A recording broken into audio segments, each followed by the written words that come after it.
We've been saying for a while that the purpose of life is joy. Yes. The basis of life is freedom. But the purpose is joy.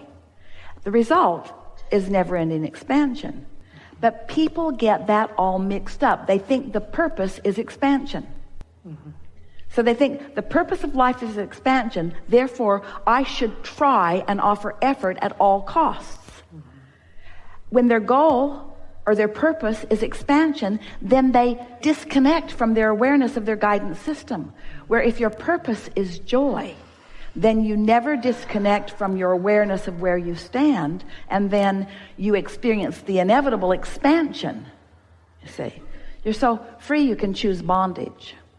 So freedom is really an interesting thing. You're so free that you can think whatever thought you want. You can establish any vibrational point of attraction that you give your attention to. Freedom, it just is. You are free. No one is vibrating for you. No one is emitting signals for you. Oh, there is influence, but that's all about your giving your attention to something. It's about you tuning into it. In other words, it's like just because the radio station is broadcasting doesn't mean you have to hear it in your car.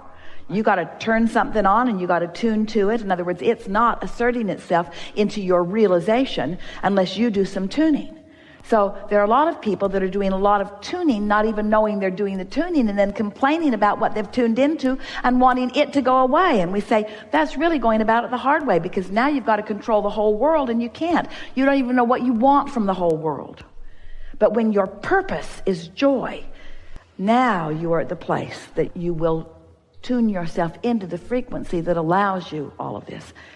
We're glad that that was inspired to you. We're glad that you received that clarification, because it's a really good place to insert something so poignant and perfect into this conversation. You are magnificent receivers of wonderful things, but most people don't know it. And so we want to find a way of soothing you into you letting the good stuff that you deserve and that you've been asking for and that you've identified come to you. But you're hard to soothe because you've got so many preconceived notions of who you are and so many preconceived notions of what you should be doing, that when we say to you that your singular work is to find a way to soothe yourself right now into letting all of the goodness in, it doesn't seem enough for you, because a lot of times you feel like you've been sitting there and it hasn't been coming, but you've been sitting there in a resistant vibration, and you don't need to do that anymore. Have you received any clarity at all today? Yes. Do you feel more ready to just be nicer to yourself and just allow more good things to flow to you? Yes. Do you feel less necessary to justify or defend or earn the well-being? Does it feel to you like the flood is flowing to you? Absolutely. And are you ready to bring the umbrella or the shield down and just let it flow? Yes. So what are the techniques that would allow that? Well, they are as simple as anything that feels good to you. It really is that. But let's talk about, if your purpose is joy, and the reason that it's a good thing for you to focus upon that being your purpose is because that means you've found a way to allow yourself to be the full and complete receiver of all of the wonderful things that you deserve and all of the wonderful things that you've become. Did you hear how big that statement was? The things that you've been asking for, that you've put into your vortex, begin flowing in a steady stream into your experience. And so you call that manifestation. We call that the natural rhythm. So is that clear? Yes. You create the atmosphere of joy one way or another. You just figure it out. Just figure it out. Don't ask us how to do it. Look at stuff and it feels joyful. Keep looking at it. And if it doesn't, look somewhere else. And just keep looking around until you find things that feel good. Think thoughts until you find some that feel good. And when you find some that feel good, remember them. Remember them. Esther found a new app. She was so excited to find it because she's spread out all over the place. And the app is, where is it? Where is it? So, well, there it is. So now where's my phone that has the app in it that says, where is it? Where is it? Where is it? Well, she wants to remember where she's put things, and we want you to remember the things that you've found here. So what's the purpose of life? Joy. And where do you find that? Well, you got to kind of look for it at first, but you find it in not complicated places. Don't look for it in those hard relationships. And don't look for it in the government. Don't look for it there. And don't look for it on CNN either. In other words, look for it in logical places. Look for it in nature. You'll always find it there. Outdoors, look for it in sure places. In other words, look for it where you think it might be. Look for it where you think it might be. And why are you looking for it where you think it might be? Because you want to find it. Don't look for it where you're not going to find it. Look for it where you're very sure that it's going to be. Where you going? I'm looking for joy. Where is it? It's around. Well, how are you going to find it? I'm looking in all the easy to find places. I'm looking in the logical places. When you go into your kitchen and you need a frying pan, do you look in the refrigerator for it? Do you look in the wastebasket? Don't you look in the logical place for it?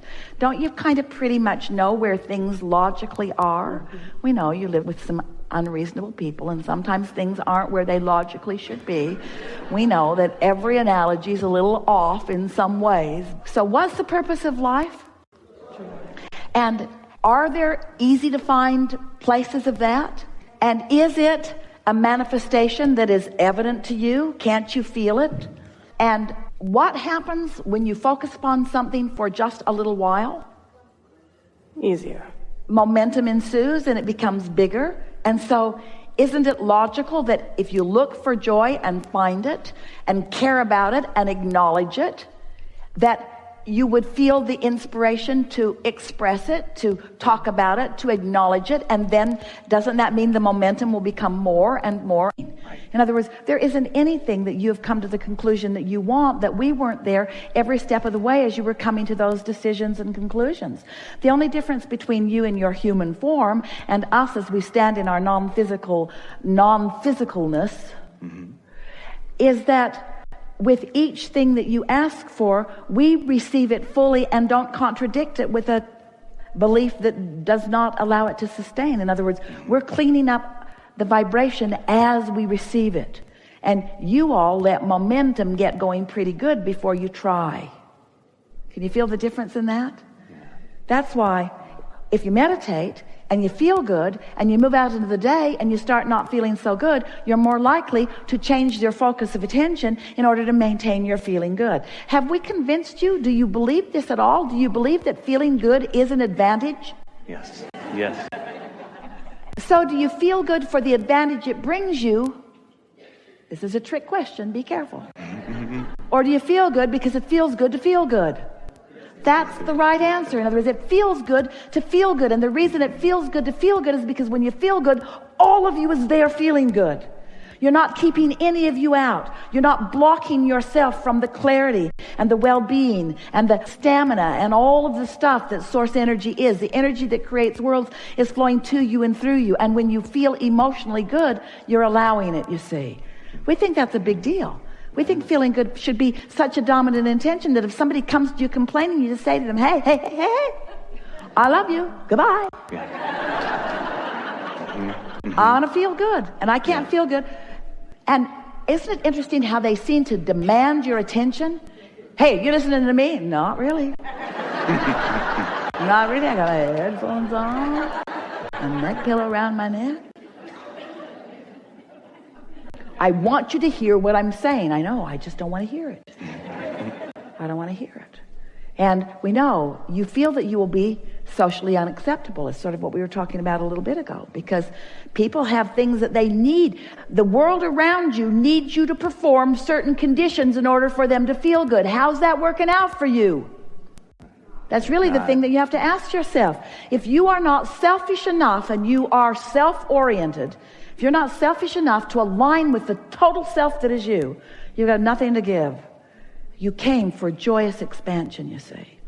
So you're going to have to train those around you a little bit to understand who you know yourself to be. That you are pure positive energy and you like it that way. And you are a lover of unconditional love and you like it that way. And it won't be long before you will have trained yourself into this frequency that then you can move among any conditions and not lose your balance. We're not trying to get you to make everybody go away and go live in a hole and hide yourself in a corner away for 11 days from everything else.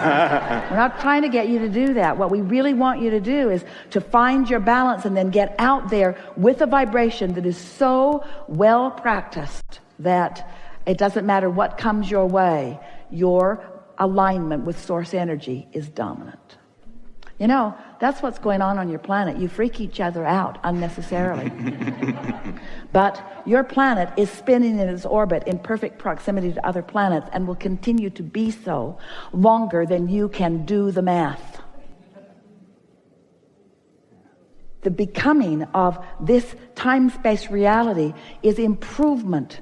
You are not devolving, you are evolving. Source energy is with you, you see.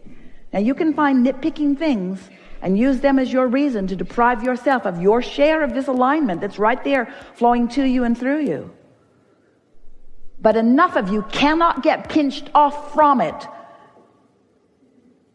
to have any effect on the well-being that is dominant. You can only deprive yourself of it. You will never deprive the whole. Isn't that good to know? Only thing that slows momentum is contradictory thought. Resistance is the only thing that slows momentum. Mm-hmm. So if you are aware of the way you're feeling, and the way to speed momentum is by reducing resistance. And the way to speed resistance is to become more specific. The way to slow resistance is to become more general. Mm-hmm. So you be general when you feel resistance. You become specific when you feel no resistance. You become general when you feel resistance. You become specific when you feel no resistance. Until soon you can feel yourself just moving this along. You get to decide how fast you go. Esther loves that. She loves having a vehicle that will go as fast as she dares go.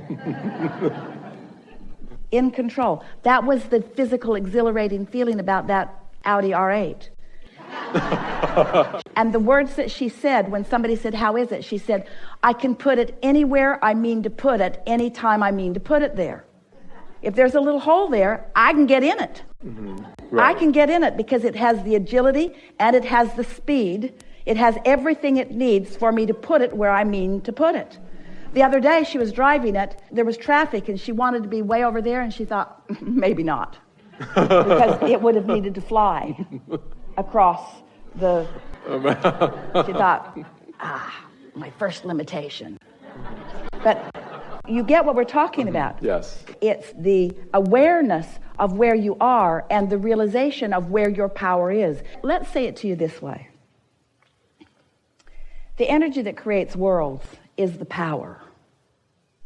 And it's all queued up, and it's at a very high frequency and speed, and it can accomplish anything. Right. So what you're talking about as a utilizer of this current or energy is effectively using it to the degree of your ability to receive it and direct it. Yes, yes. So it's not about the power itself, it's infinite. It's about your ability to focus it within the confines of your understood limitations. Ooh.